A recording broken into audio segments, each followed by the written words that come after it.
Opakujem oznam, mesto Krompachy a Policajný zbor Slovenskej republiky upozorňuje obyvateľov mesta Krompachy, že v dňoch od 21. do 24. augusta 2009 došlo dočasne k zmene dopravného značenia na hlavnej ulici v Krompachoch.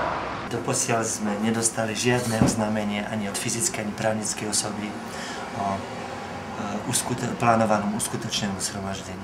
Dočasná zmena dopravného značenia je uskutočnená z dôvodu zabezpečenia verejného poriadku a ochrany majetku občanov.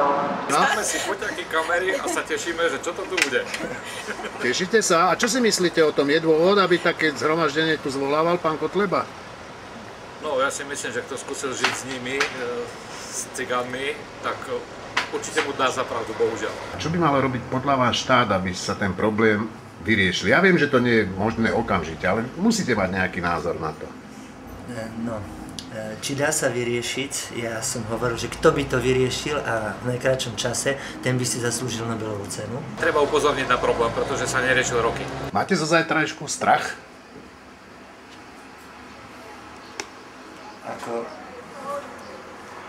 Nehovorím, že mám z toho zajtrajšku strach. Poviem len to, že pevne verím, že ak sa to uskutoční,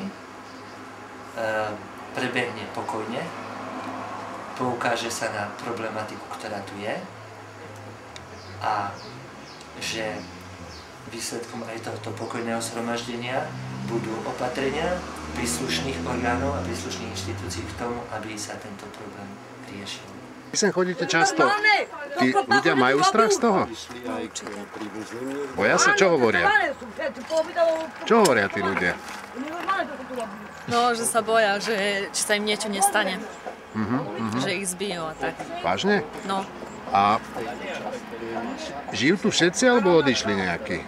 No, odišli do lesa. Ideme do lesa, však do lesa sme prišli. Máme tu periny, všetko tu máme pre zecoch. Myslíte si, že tí cigáni sa majú čoho báť, alebo nie? Dúfam, že nie. Dúfate, že nie, čo? Že až do takého extrému to nedôjde.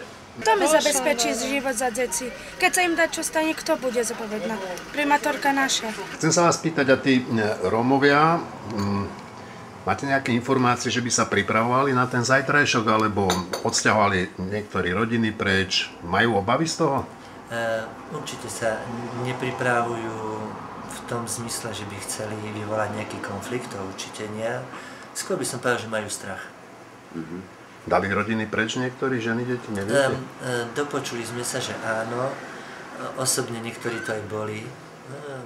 Komunikovali práve z tých rodín, ktorí spolupracujú, ktorí sa starajú o svoje deti, ktoré postupne získavajú zamestnanie a doplňujú si svoje vzdelanie. Žiaľ, je to menšia skupina. Tí tu boli, informovali sa. Musí byť aj aké riešenie, že by sa nestalo nám nič aj deťom, aby sa nedržali do lesa. Oni samozrejme, že kradnú a čo ja viem čo, ale nie všetci sú rovnakí, zase to sa nedá povedať, že by boli všetci zlodeji. No, všetci nie, ale väčšinou tí, čo nie sú zlodeji, nežijú s nimi v tých osádach, tí sú väčšinou niekde na sídliskách, žijú inde. Čo budete robiť zajtra? Čakať?